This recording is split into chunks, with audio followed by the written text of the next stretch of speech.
It's time for Declare Your Independence with Ernest Hancock. Welcome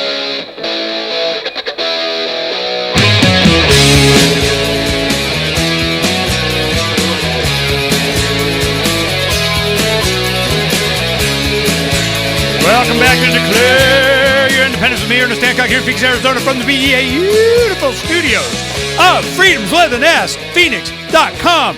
Brock Lorber was visiting from Las Vegas, and he was mimicking me, whatever, here at the desk. He's in here, he's going, hey, I could do your show, man. So he started doing it. It was funny. I wish I had a videotape. The one thing I want to make sure you understand the difference in philosophy of the digital magazine that's coming out for the tablets and Freedom's Phoenix is there's I'll tell you what the primary difference is.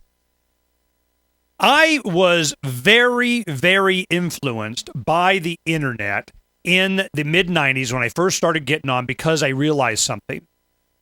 Libertarians especially, they were just looking for the truth. They weren't trying to, I mean, if you got a Republican on there or some gun list or, you know, they're always trying to, you know, advocate for, I don't know, their candidate, their party, their business, their something, you know.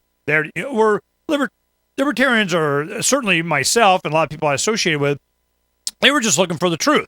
You know, don't lie to me, man. Just you know, give me all this, all your conspiracy stuff. I'll discount whatever. You know, give me the facts. Because a lot of times you'll have some good facts and they'll distract you with some other, you know, gobbledygook that has nothing to do with it really. But and it hides what's in there. In fact, it's a technique that they use on a lot of things. And they'll go, you know, 9/11. Yes, it was a beam from space that went down and did whatever, you know, and you're going, okay, does that really have, you know, I don't discount anything. I tell you, you know, nothing surprises me anymore. But, you know, the whole thing is that these people were looking for the truth. All right, cool. I'm a truth guy. So I said, all right, this is what I want to do. As I would go on the site, and I wasn't afraid, you know, I couldn't spell for crap. You know, my grammar sucked, man. I'm just, you know, if it wasn't for, you know, years of typing, friends corrected me and spell check, you know, how the heck would I be publishing an e-zine or whatever the heck it is you want to call Freedom City? What is that, an aggregator or something?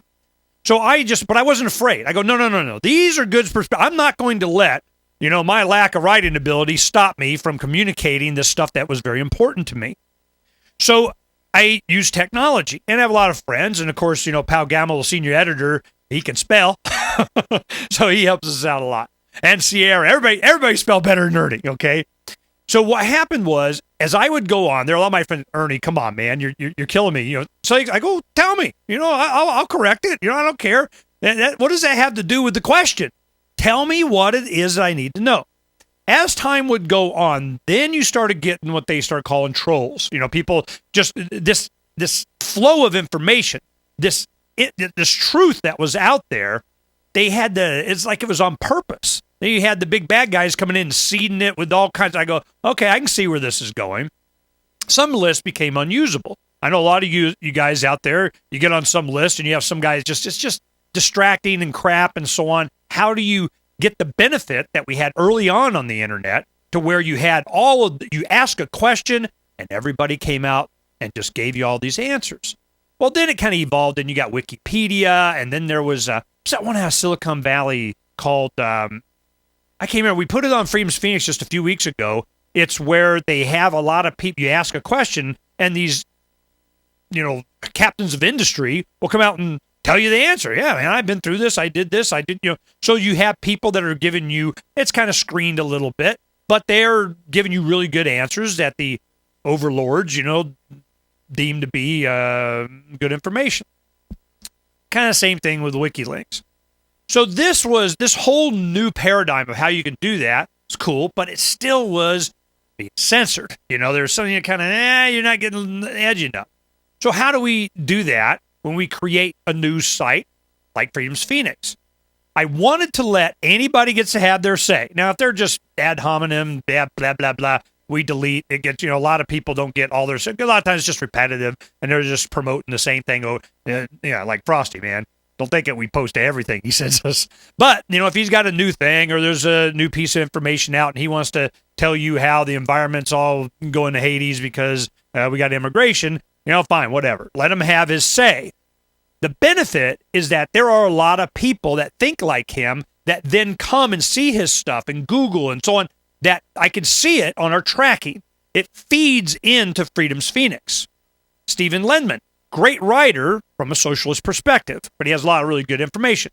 I don't read either of them really, but what happens is you do the same thing. You self-censor. You're going, look, it's not a lot of good information. Conclusion's wrong. This guy's just promoting whatever. I don't know who's paying this. I don't know why the heck Ernie puts this stuff up there. Blah, blah, blah.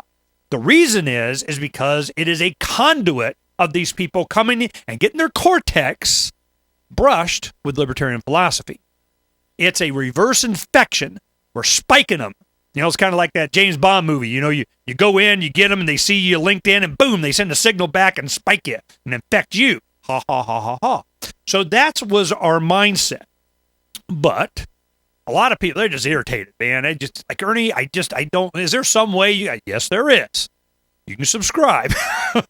$50 a year, or $5 a month, $50 a year. What'll happen is you get a dime card, and has some value there. It's like worth a month right there. So you get those, the dime card that will have Freedom's Phoenix, $100 a year, you get, some other goodies and a Freedom's Phoenix silver medallion, ounce of silver. So we're coming up with different packages that we can do. And the reason is because we want to be able to start monetizing the site. We've been spending hundreds of thousands of dollars over the past 6 years. I just saw the domain listing. I got some notice or whatever. We are 5 years, 11 months, and 2 days since we got the domain. Almost 6 years. 6 years we've been doing this just to get to the point now that we can even feel that we are justified and ready to ask you to financially support it for some extra goodies. Because we're going to still have the free, all the stuff that we have now, but there's a whole bunch of extra. So we're going to go, what's a big, giant, humongous extra? Oh, digital magazine. This is the future. Let me give you just some of the names off the top of my head that have articles that'll be in this first edition. Ron Paul, of course. He's going to have something in there. Butler Schaefer, Thomas, Charles Goyette, Karen Kwiatkowski, William Bupert, Butler Schaefer, and need I go on? So we have a bunch of these guys. Stefan Molyneux. Oh, yeah, you guys go like that. Oh, and because we finally made a decision. I'm going to go Pork Fest. I'm going to be in New Hampshire that weekend before anyway. So they wanted me to participate in some different stuff, and we wanted to promote Pork Fest. So I said, I tell you what, I will go, and Ian's going to have everything set up there so I can do my show up there, and I don't have to, set up all my portable stuff. He's already got it set and use it, so that's cool. What we'll do is we are going to have one of the pages will have all the information on PorkFest, the maps, you expand and contract and do it on your tablet, your smartphones, all the information that you need so you can navigate PorkFest with something in your hand. The reason this came up is I remember I was there last year. The internet connection there sucks. So, if you don't have, I get you all the information, you just downloaded the app and you got it and you push the button, it's all right there from courtesy Freedom's Phoenix, the magazine, because I can. Yeah, this thing's going to be probably over 100 pages. And what do I care? It's electrons, man. The future is here. Talk about more when we come back here in just a little bit on Declare Your Independence with me, Ernest Hancock. Stay right there.